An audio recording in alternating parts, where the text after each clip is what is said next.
অনেকগুলো দরকারে গড়িয়াহাটে এসেছিলাম। তো ফার্স্টে আমার ঘড়িটাকে আগে ফিট করে নিলাম আমার রিস্ট অনুযায়ী। আমার রিস্টটা তো খুব মোটা, তাই তারপরে গেলাম মঞ্জিনিসে।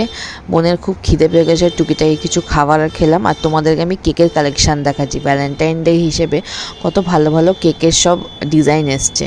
বাড়িতে যেহেতু বোনের দুটো স্টুডেন্ট পড়তে আসে, তাই ফার্স্টে কিনলাম একটা মাদুর। বোনের একটা স্টুডেন্টের বার্থডে আছে, তার জন্য কিনলাম ব্যাগ। আমাদের পাশের বাড়িতেই একটা ছোট মেয়ে, মানে বোনেরই বয়সী, ওর এঙ্গেজমেন্ট আছে, তাই ওকে গিফট দেওয়ার জন্য একটা শাড়িও কিনলাম। এই ব্লু আর পিঙ্ক কালারের শাড়িটাই আমার মায়ের পছন্দ হয়েছে, মাকে ভিডিও কলে দেখিয়ে নিয়েছিলাম। তারপরে খেলাম একটু ফুচকা, মানে পেট্রোল পাম্পের যে ফুচকাটা, যেটা সব থেকে বেশি ফেমাস অ্যান্ড টেস্টিও। এইসব করতে করতেই অনেকটা রাত হয়ে গেছিলো। আর এই কানের দুলগুলো কিনেছিলাম 40 টাকা দিয়ে। জুডিও গেছিলাম ভাইবস আর এই লিপ বাম কিনতে।